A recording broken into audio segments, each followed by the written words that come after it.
Thank you, Joe. Thanks very much, and thank you to the World Affairs Council for inviting me. And very special thank you not only to Stan, but also to Henny Harsha. So I don't know if this is, I think you might say the same thing, Stan, but among the greatest gifts that the Foreign Service gave to me, and I think to you too, is our chance to meet our spouses. So, and to create families. Both of us, we each have a son and a daughter. And I feel like that the family was the greatest gift that we ever got out of our profession. But I thank you for that generous introduction, and it's really a pleasure to be with you tonight.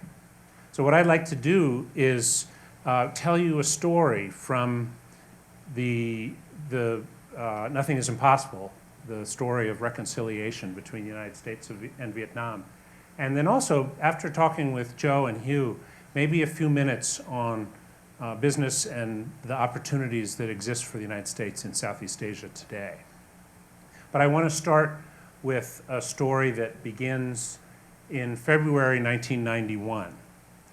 And on a Boeing 757 headed for Kuwait was a gaggle of members of Congress, a CODEL, we call it in the business. And on that, included in that congressional delegation, which was going to look at the results of Operation Desert Storm, were two senators who didn't particularly like each other, John Kerry and John McCain.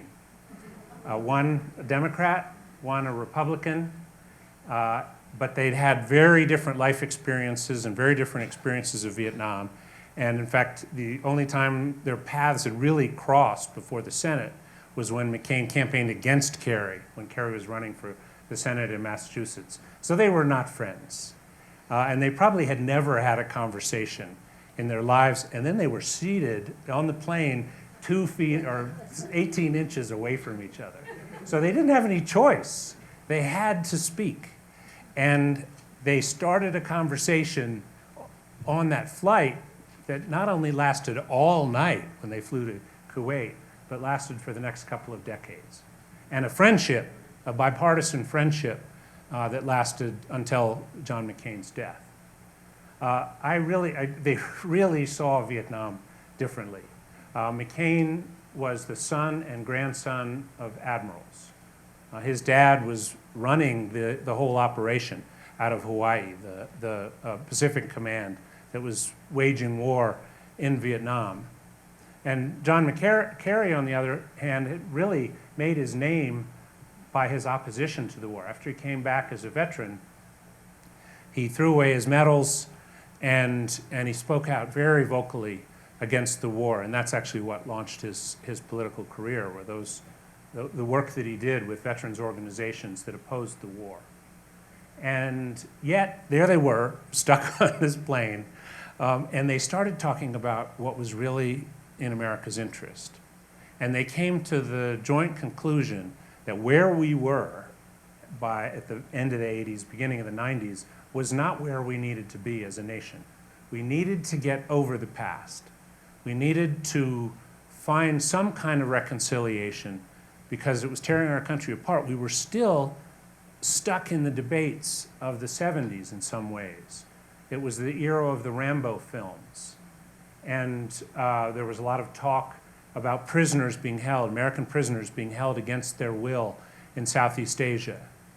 Ronald Reagan was firmly against any kind of diplomatic relationship with Vietnam, and most of his party was against any kind of diplomatic relation, establishment of diplomatic relations.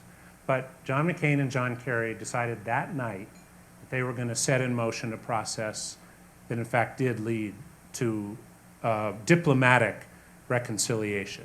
That's only one piece of reconciliation, but it's a really important piece.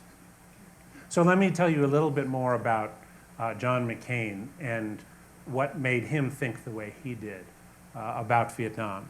He was 31 years old in October 1967 when his F-4 was shot down over Truc Bac Lake in the center of Hanoi. And he had been on a mission where his goal was to destroy an electric plant on the shores of that lake. And he was shot down. And in the process of getting ejecting from his plane, the process is kind of violent. By the time he was in the air, he had 2 broken arms and a broken leg. And then he hit the water really hard. And then the people who came out and pulled him ashore didn't have his best interests in mind. Well, for very good reason, he was bombing their city, their neighborhoods, their families. And so they were pretty mad, and they pulled this lieutenant ashore, and by the time he got to shore, he had a bone protruding through his skin, and he had a bayonet in his groin. And he was dragged off to a place called the Hoa Lo prison. Vietnamese, that means fiery furnace. It was an awful place. And we referred to it as the Hanoi Hilton, which where many of our POWs were held at that time. But by the time he'd been there for a few months, he had shrunk down to about 100 pounds. He'd never gotten any aesthetic he never had his bones properly set. It's why he walked like this for the rest of his life. There was no antiseptic for the wounds that he had. His fellow prisoners nursed him to health. They kept him alive. But he was barely alive. By June of 1968, when he was dragged before the warden of the Hanoi Hilton, he was less than 100 pounds, and he was not expected to live. And the warden said to him, by this time, they'd figured out who he was. They'd figured out who his dad was, and they'd figured out they had an asset in their prison. And the warden called him in and said, "Lieutenant, you can go. We'll send you home." And John McCain said, "I need to think about it." And he went back to the cell next to his was occupied by Bob Craner, someone who'd spent a lot of time helping McCain survive, nursing him back to health. And he went to Bob Craner and he said, the military code says that first in, first out. I can't jump ahead of all the other prisoners in being released. There are people who've been here for years before I arrived. Because of who my dad is, I can't be sprung from this place. And Craner said, "John, you will die. If you stay, there's no chance that you're going to survive this." And he went back to the warden and he said, "I can't go. I'm going to stay." I tell his story because he chose duty to his country over his own life. He was very clear about what the likely outcome was of that choice. And I tell it also because he told me that story in a way when I came up for confirmation to be the 6th U.S. ambassador to Vietnam. Now, I was interested in only one vote on the Senate Foreign Relations Committee. I knew if John McCain endorsed me for the job, I would get it. And it was my dream job to go back to this country where I spoke the language, I felt an affinity, I believed in building a new relationship with Vietnam. But I also knew that if he opposed me, there wasn't a chance. So I went, hat in hand, I sought his vote on the committee, but he gave me more than that. He took me by the arm after he had assured me he was going to support me for the job. He took me by the arm and walked me over to the wall of his office where there was a framed telegram, framed cable from the Paris peace talks. And there was one sentence in the cable that was highlighted that said, Admiral McCain's son, Lieutenant John McCain, was offered the chance of freedom from Hoa Lo prison, and he refused. And at the time, I read this story, I understood that this was part of his history, but I didn't quite understand why he was showing me this telegram or showing me this one sentence. And only afterwards, after I thought about it, And after I had gotten confirmed, and I wasn't so worried about that, I realized he was telling me who he was. He was telling me about the most fundamental decision of his life, the one that shaped the man he was, the time that he chose duty over anything else, over his own life. And I think that had a lot to do with the decision, the conversation that he brought to that plane where he's sitting with John McCary in February 1991. He didn't like the Vietnamese at all. He had, after he made that decision, the warden had said to him, "You think it was bad before, just wait." And he was thrown into solitary confinement for the next 2.5 years. His ribs were broken. He was tormented even further. This skinny 100-pound guy who was so sick got much worse treatment after that. But he chose that rather than to shirk his duty. And then when he was faced with John Kerry, he chose the much more difficult path. He went against his party. He went against most veterans most veterans at that point opposed normalization. And they called him traitor. They called him a Manchurian candidate. A guy who spent 6.5 years in prison was pelted with eggs and tomatoes wherever he went because people were so mad that he'd made this decision to bring our two countries together. But he thought, and I think he was right, he thought it was in our interest to heal the wounds of the past. He believed that the right thing for the United States from a strategic standpoint and in terms of dealing with our own past and coming to grips with our own past, he thought it was the right thing to do, and he chose that. And he and John Kerry set up a committee to investigate POW MIA affairs. And they set out to do a very hard task, to prove a negative, that there were no prisoners being held against their will in Southeast Asia. And to, prove a negative against all these people who were convinced, and they'd seen the Rambo films, and convinced that the Vietnamese were holding out on us. They went through 1 million documents, and they made trip after trip after trip to Vietnam. They went into the archives under Uncle Ho's mausoleum, and they overturned every stone they could, and they found nothing. No evidence that people were being held in Southeast Asia. And that was what was needed to make the decision for us to go ahead and begin this important process of reconciliation that I think changed both nations. But we needed that. We needed to get past that painful period in our history, and the Vietnamese certainly needed it as well. And I had the great privilege, because John McCain voted for me, I had the privilege of carrying further that process of reconciliation, a process that is not over, that continues, especially with the Vietnamese American community in our country, continues even today. So that my book is about people. It's not, if you really want a policy tome, a deep policy tome, and a lot of recommendations for the future, please don't read my book. If you want to hear stories of heroes, that's what I've written about. Because I had the great privilege over almost 30 years to meet the heroes, the people who took huge risks, because the people on the Vietnamese side took enormous risks as well to bring about reconciliation. I had the opportunity to get to know them, and I felt their stories should be told. So the book is about people, because I believe fundamentally reconciliation is about people.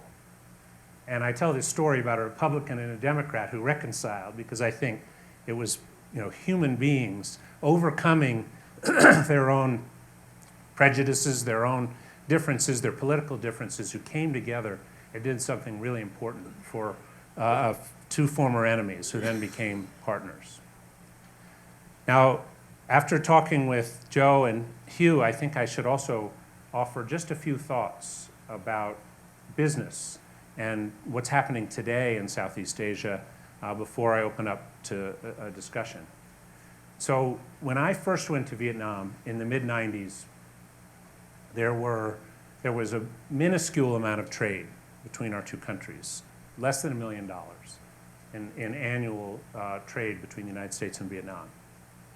Last year, 2022, we had 130 billion in two-way trade. I don't know what the math is, but 1 million to 132 billion in 130 billion in that amount of time is fast, really fast. Vietnam is America's 7th largest trading partner. And I feel like that's kind of emblematic of what's happening in Southeast Asia. If you look at Southeast Asia as a whole, 6 of the 10 countries that make up ASEAN, Association of Southeast Asian Nations, 6 of them are in the top 22 of our trading partners. And some of them are fairly small countries, but they are pitching beyond their weight. They're engaged economically. It's a region that's open, dynamic, and offers, I think, enormous possibilities to the United States. Now, our companies, and the council I represent 175 of the biggest and the smallest companies.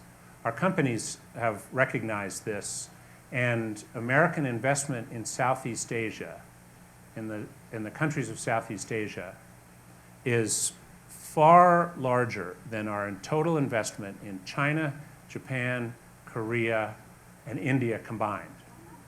So America is part of this story of dynamism.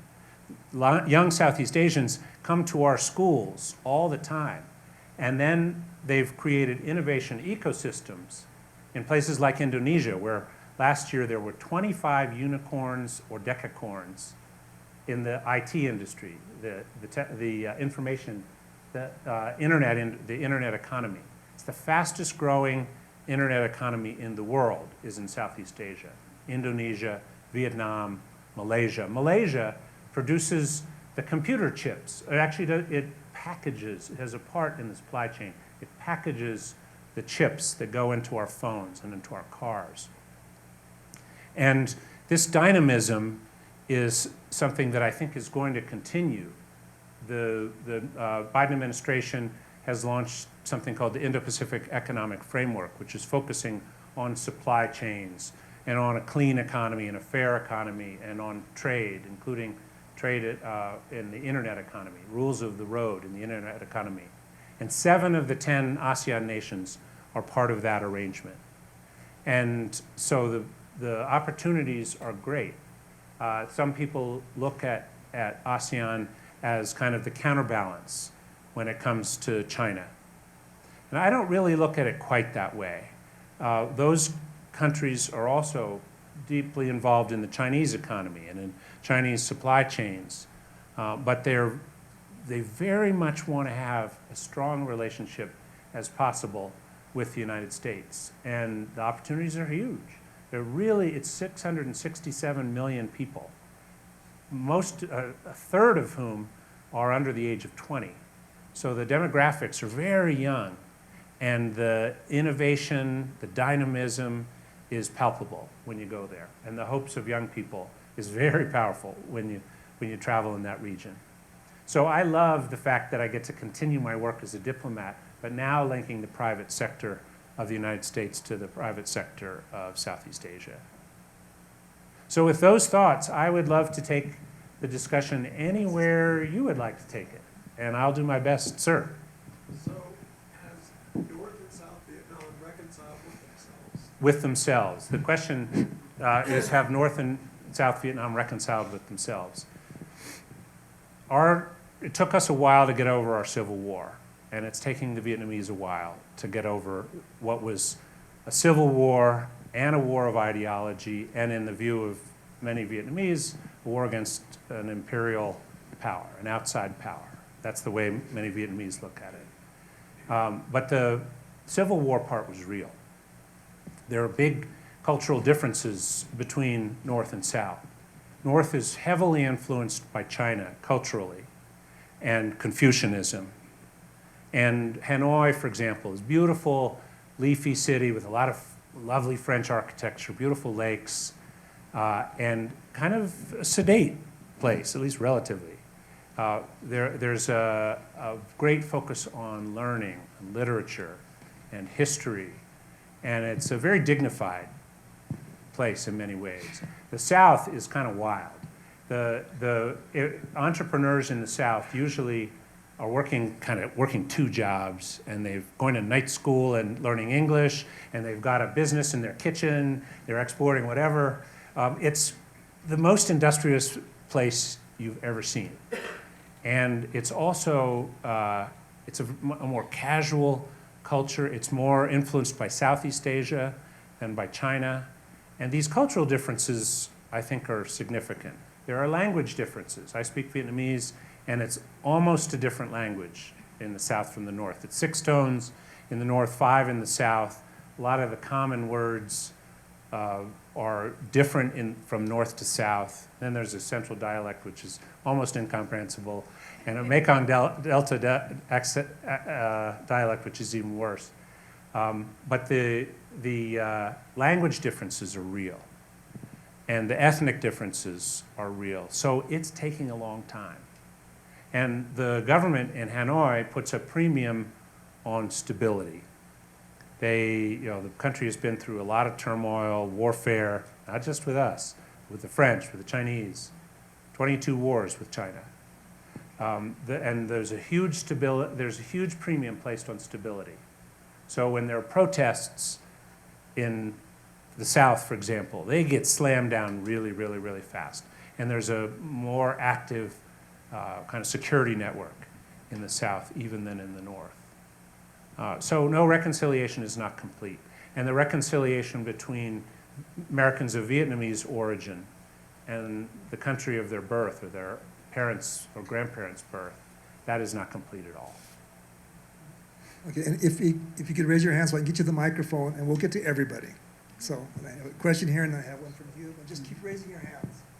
When I was there in 68 and 69, I had the impression that the whole problem was they hated the French so much, and they wished and prayed, why did this emblem of democracy called the United States of America try to replace those crooked Catholics in Saigon who were just dastardly to the people? And I kind of think that over 6 or 8 years, they did grow to hate us more than they hated the French.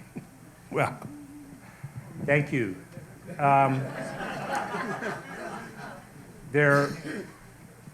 tell you who they hate even more, and that's the Chinese. So, and that's the part that, when I think of as a diplomat, and our job is very often to find a way to avoid war. Why didn't the advisors of John F. Kennedy and Lyndon Johnson explain to them that the domino theory was bullshit?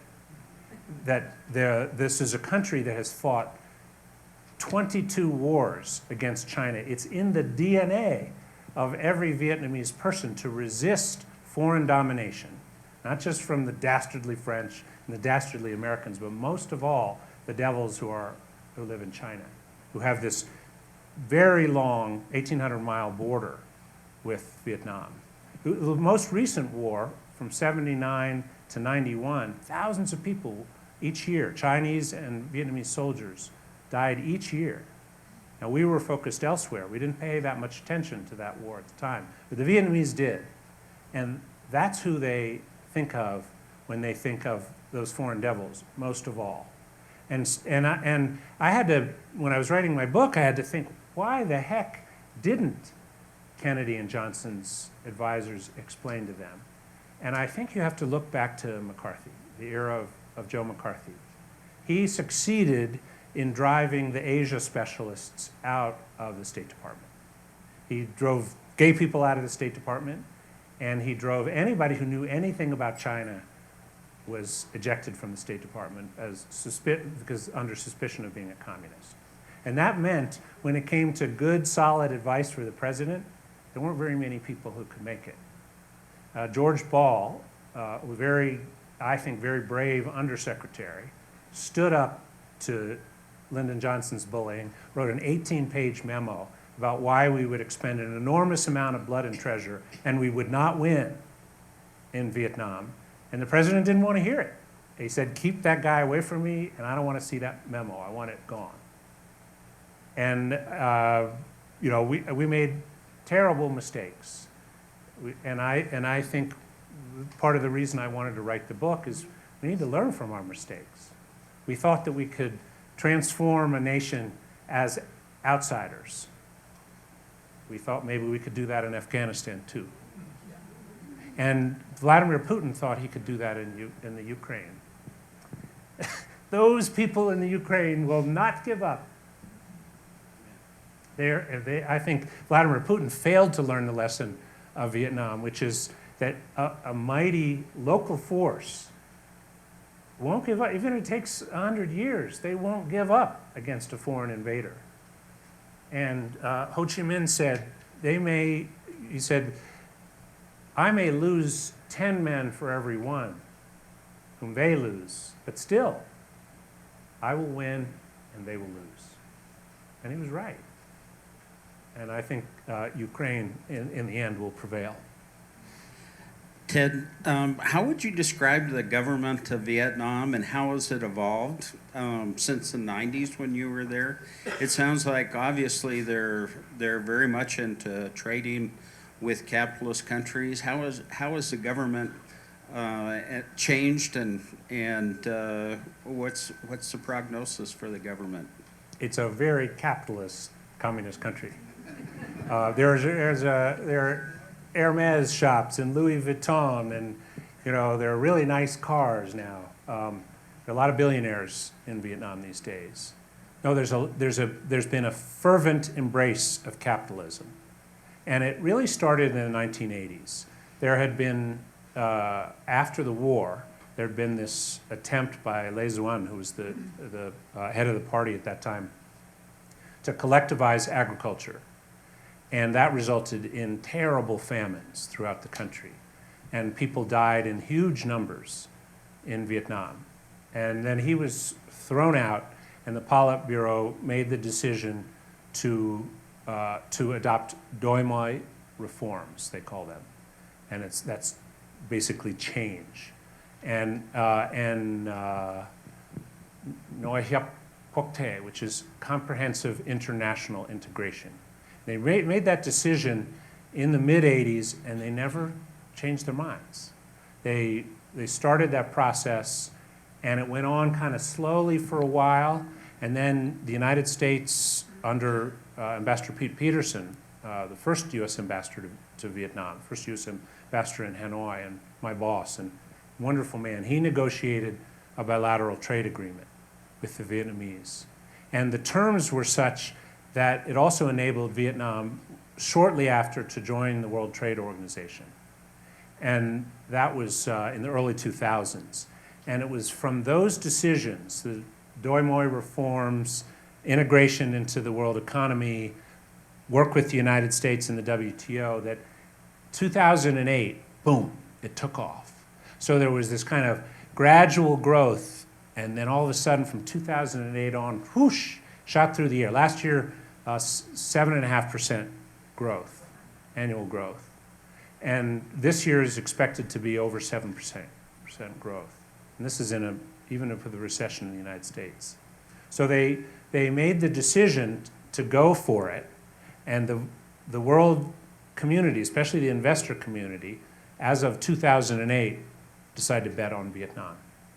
And that decision to invest in Vietnam meant massive amount of manufacturing, massive amount of exporting. It's all export-led growth, but it was driven by foreign investment. And there is not a single person in the Politburo who doesn't see it in his interest. I'm sorry, it's only his at this point on the Politburo. There are no women at the moment. Does not see it in his interest to have a strong, positive relationship with the United States. They all know that their political futures depend on being able to work with the United States. I think that's good for us.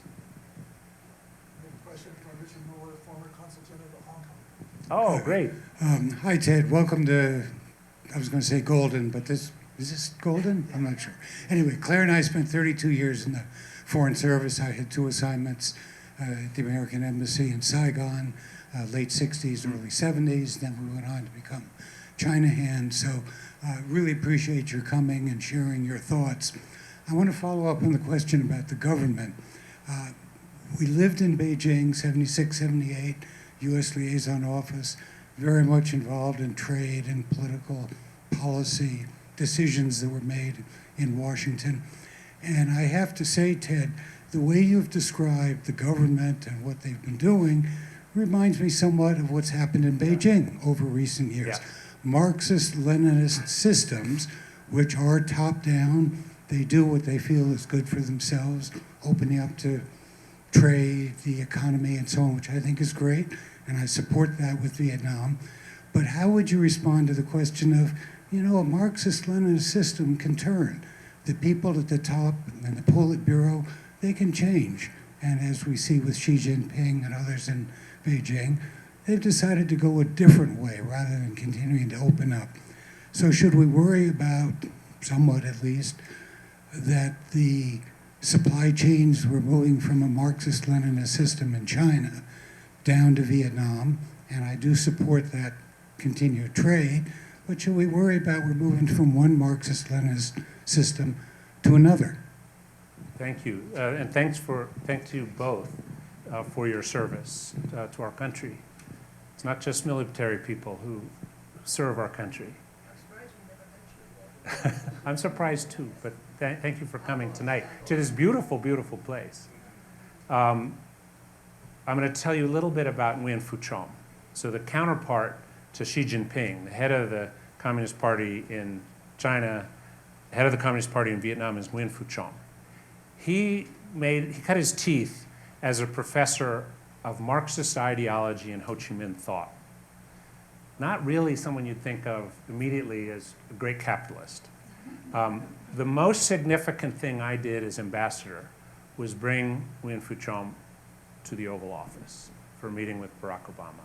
Because it turned out, even though he was the hardest of the hardliners in the Politburo, he wanted more than anybody else to find a way to work with the United States. And it was that trip that unleashed a series of actions that brought Vietnam into the Trans-Pacific Partnership Trade Agreement, allowed them to sign the most comprehensive human rights agreement ever that they had with the United States, which we threw away when we left the Trans-Pacific Partnership.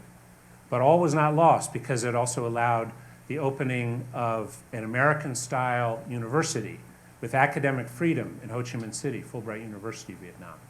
It also allowed a phenomenal amount of cooperation on public health, on the environment, on one thing after another, opening of the Peace Corps in Vietnam, and a new security relationship with Vietnam, where our aircraft carriers now make regular stops in Da Nang, and we've supplied the largest ships in Vietnam's Navy. So there's a fork in the road from July 2016 onward. Now, could Nguyen Phu Trong kind of go back to his origins? That possibility always exists. I think he still is a hardcore believer in Marxist economics and Leninist politics. So he has that in common with Xi Jinping. But the Vietnamese have consistently made decisions that separated them from China. I mean, you think of the great firewall of China. In Vietnam's internet, you can say pretty much anything. Every once in a while, a blogger will go too far in its criticism, personal criticism of Nguyen Phu Trong or of the government, and will be thrown in jail. Journalists are arrested from time to time, usually as a lesson to the other journalists. You know, you went too far. But they've made a decision that they're not going the same way that the Chinese are going. And I think that comes from that history that I talked about, those 22 wars, and the desire to have more options. The reason they were so excited about TPP was not just because it would open up more trade with the United States. It was, in their view, a strategic agreement that allowed them more options. And they also have agreements with the EU, with Canada, with the rest of ASEAN. They're at the center of a web of free trade agreements because they don't want to be dominated by anybody else, least of all the Chinese. And they want their supply chains integrated with ours and with those of the ASEAN nations so that there are alternatives. Intel produces more computer chips in Vietnam than anywhere else in the world. Now, why is that? There's a certain level of trust you have to have if you are, producing something that's so crucial. But they made the strategic decision to go to Vietnam, and a lot of other companies have. So I don't think they're going to go the way of China. I think history argues against it. This has been a terrific evening. Thank you so much. Thank you. What is your feeling about our State Department? Is it becoming healthier now? Boy.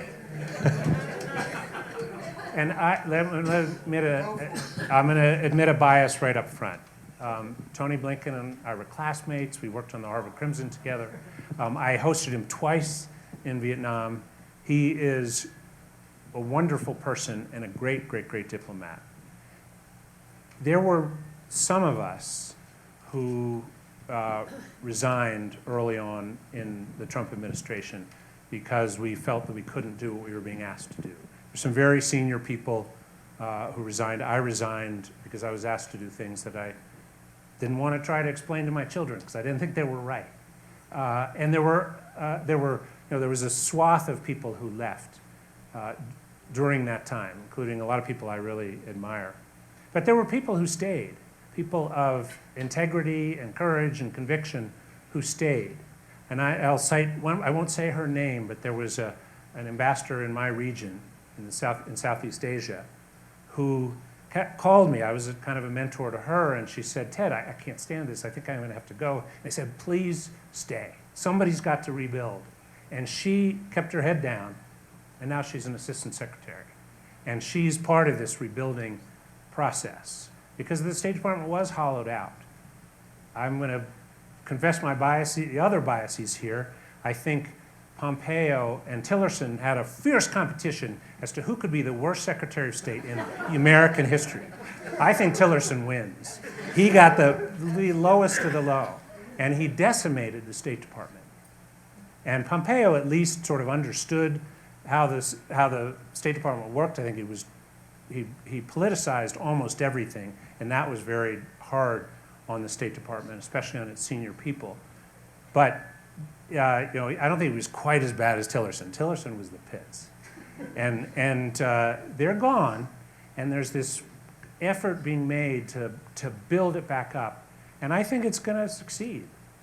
I believe it will succeed. I think there are very committed public servants throughout the State Department and people who did their best under very difficult circumstances who are doing the rebuilding. And the national security team that's working now on Ukraine, for example, I think is very good. The 4 people who advise the president on a daily basis on Ukraine are Tony Blinken, Jake Sullivan, Lloyd Austin, and Bill Burns. 3 are alumni of the State Department, and all superb advisors to the president. And I think especially in those early days when Russia invaded, we're giving him really good advice. And are there a lot of applicants applying? Applicants, it's not quite back to the level it was. My understanding is it used to be the most popular place in the U.S. government to go. There was a long stretch where people wanted to go there more than any place else. And I don't think that's necessarily the case now because of what happened. But I think the chances of resurgence and rebuilding are very high. Sir, I forget what month it was. I worked at a 400-bed hospital, and we had a translator who we called Sweet Pea, Popeye the Sailor Man's wife, remember? Yes. But she loved Americans, and we knew that she was not a spy or not the Kong. But I came to work one day, and I checked out the units that I was responsible for, and I ran into Sweet Pea. And she came over and said, "Oh, die wee Barnett, die wee Barnett." And she was just crying, something terrible. And I said, "How can I help you, Sweet Pea?" She said, "Ho Chi Minh died last night." And I mean, that went through the country like a fog. Everybody and their brother cried about that. And for just a moment, they could forget about their Civil War. And then with her broken English, she said, he was George Washington of Vietnam. And I thought that was really amazing. Here, one question. How many billion tons of shrimp does Vietnam send to America? All right, so I'm going to tell you two stories. First about Ho Chi Minh and second about shrimp and catfish. The first story is in my very first time in Vietnam, I was a young officer in the mid-90s. I thought, well, I want to go see Ho Chi Minh's mausoleum. And what have they done here? They put his body on ice. And I'm standing in line. It was quite a long line of Vietnamese waiting to go into the mausoleum. And I thought, well, I want to see it. I don't want to be photographed because I will look like an apologist, but I kind of just want to see it. What are they talking about? And I was standing behind a father and his daughter. And the little girl said, as we were looking at the frozen body, this weird frozen body, and she said, Bo, tai sao bác đang ngủ?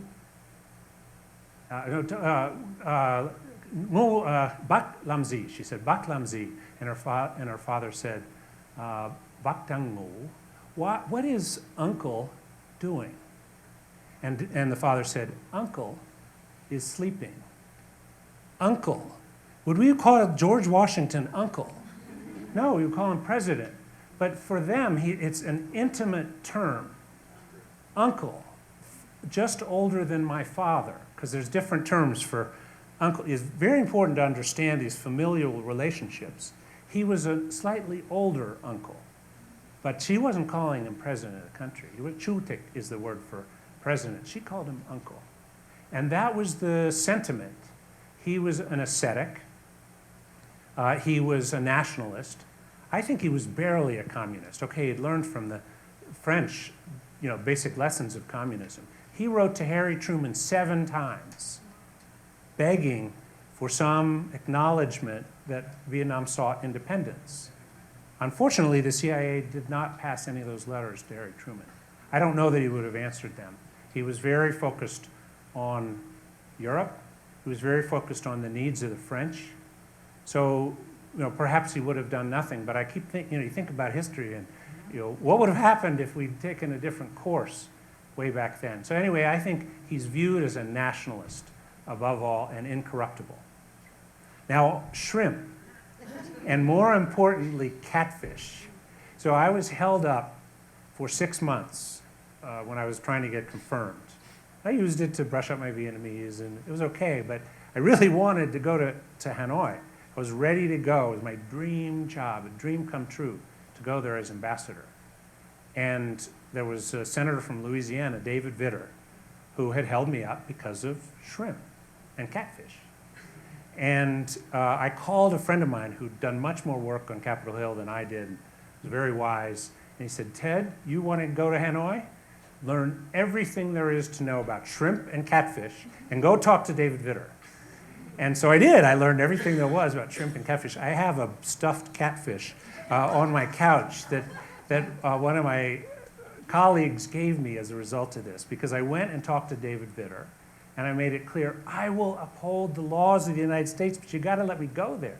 I'll implement the laws of the United States to prevent those billions of tons from swamping our fishermen and cat fishermen and shrimp farmers in Louisiana, and make sure that American laws are observed. Thank you. And I did. And I was confirmed the next day.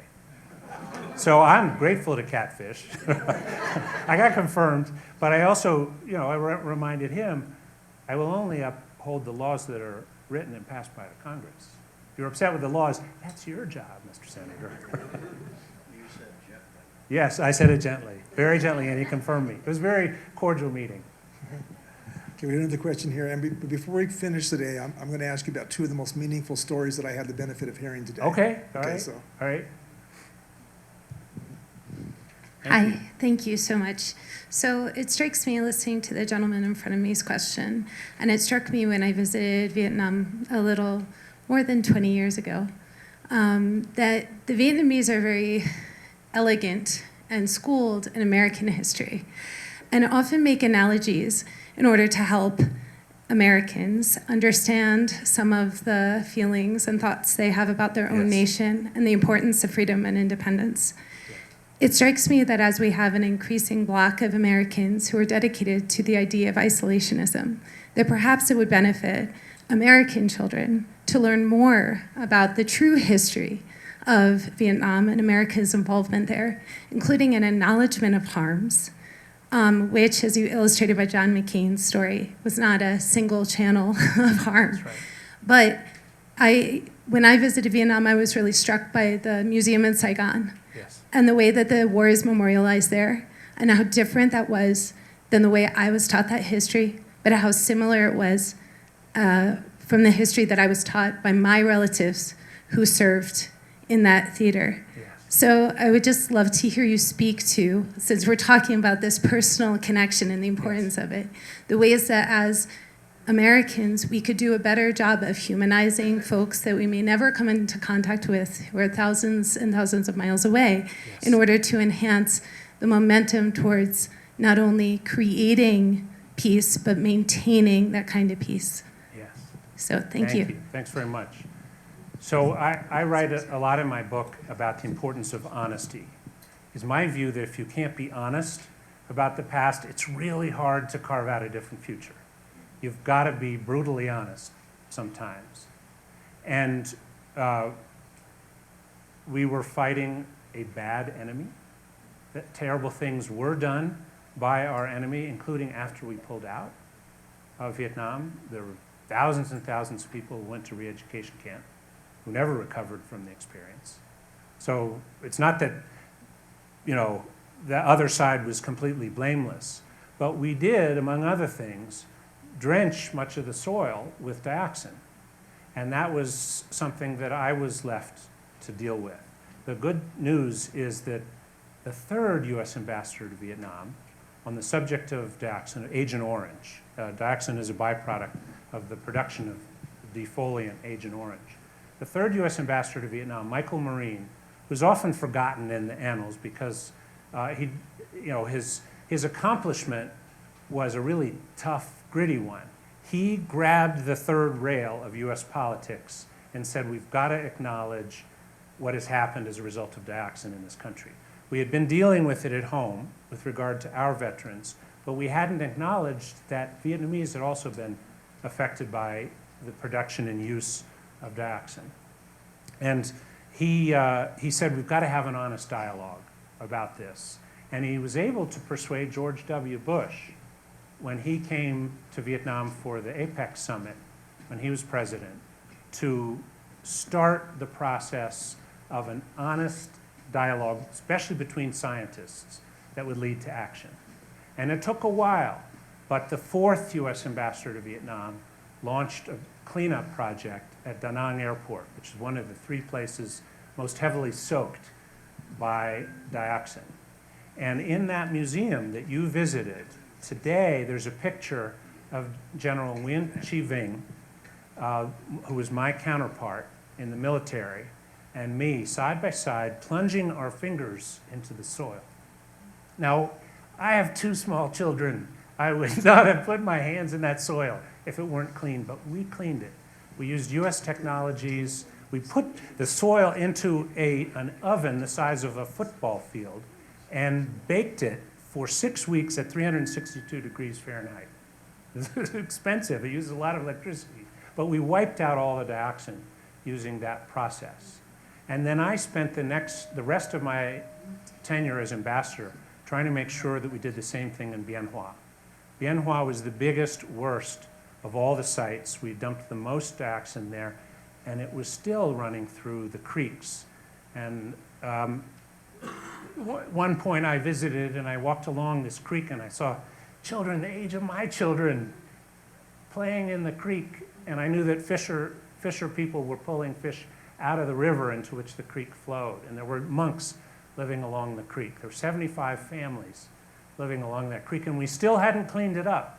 And that made me so mad at my own government, because we had a duty, I thought, to be honest and clean it up. Because what happens when the dioxin enters the bloodstream is it stays to the next generation and the next generation, and as far as we know, the fourth generation. The effects are still felt. So those kids that I saw were condemned forever. And that made me mad. The good news is that there were stubborn people, including Pat Leahy, who said, we got to deal with this. And even when Rex Tillerson told me to F off when I kept writing messages about dioxin, Jim Mattis realized that what we were saying was true. And he worked with Pat Leahy to fund the cleanup of Bien Hoa. So that is finally done, and there are no more families suffering those effects. But I'll tell you, that was the hardest thing that I ever had to do bureaucratically in my career, was try to get the funding to clean up that dioxin. I thought that was our duty. So anyway, it was a sort of circular answer to your question, but I believe the solution is honesty. You've got to face the past squarely, even if it's painful, even in our own country. So I'd just like to, well, Ted flew from India to Newark to Denver yesterday in order to be here. So we're going to end a little bit earlier so he can go sign books. But there's so many wonderful stories, but I really like you to relate a little bit about what it was that prompted you to resign, Okay. what issue, and what was Ruth Bader Ginsburg doing in your house? Okay. And that, okay, I will answer both. First I'll answer the story about resigning. There were a lot of things that happened after Trump became president that I had difficulties with. But my team, when I'd offered my resignation right away, my team said, Ambassador, you think we needed you before, we really need your leadership now. So I decided I'm going to stay as long as I don't have to do anything that I can't then turn to my kids and explain.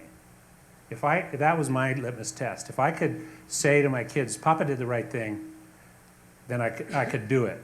And then I was asked to facilitate the deportation of 8,000 former Vietnamese refugees to the United States. And among them were children of our servicemen.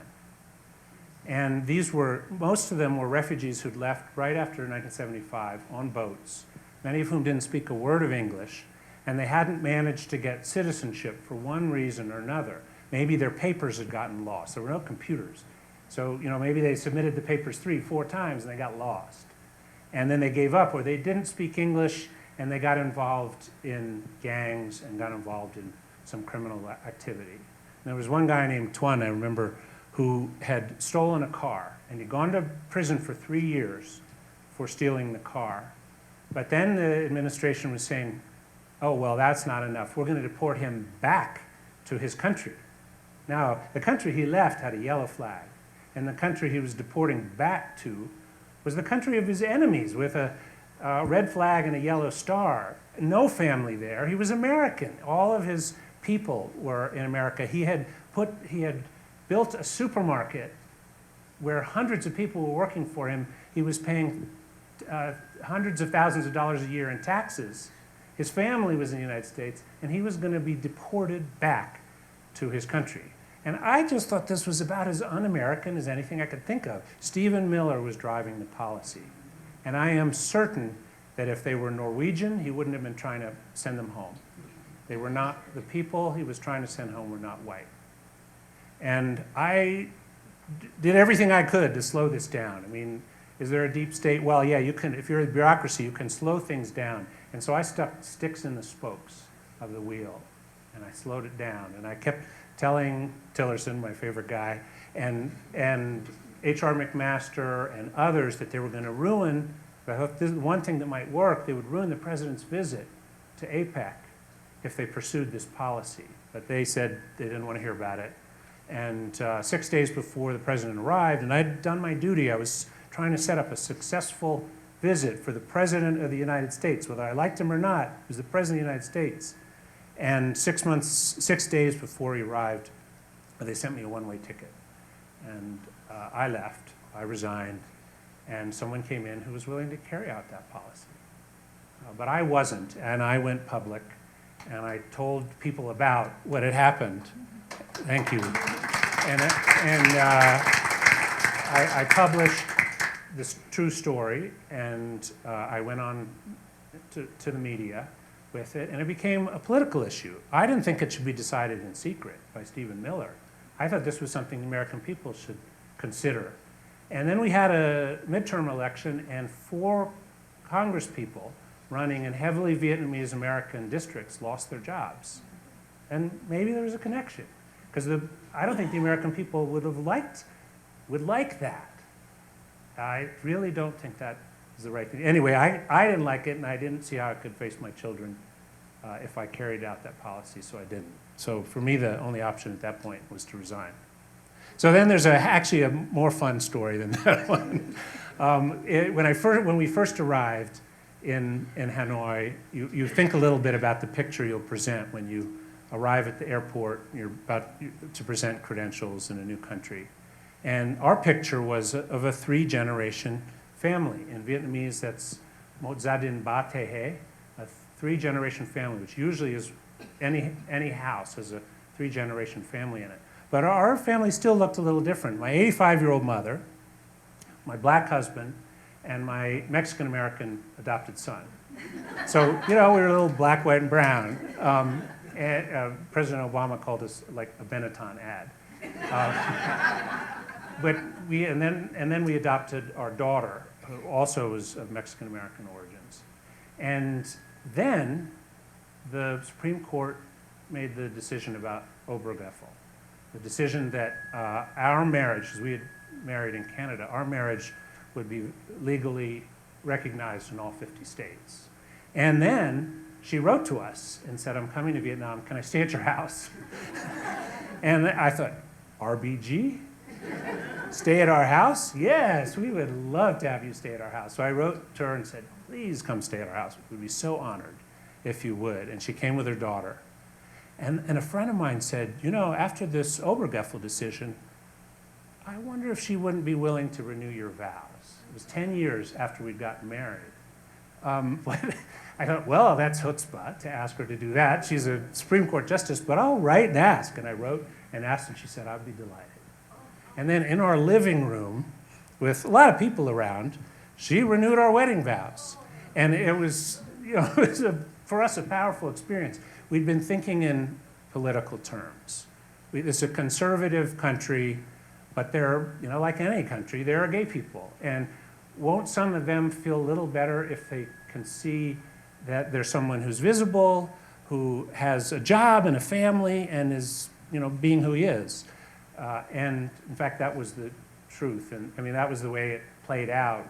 And the story kind of went viral in Vietnam. And forever after, we had young people coming up to us and saying, I came out to my parents, or, I've decided to be myself at work, or whatever it is. But it was very powerful for us. So we were thinking about that. We were thinking about young Vietnamese. But we had neglected to think about what it might mean for us.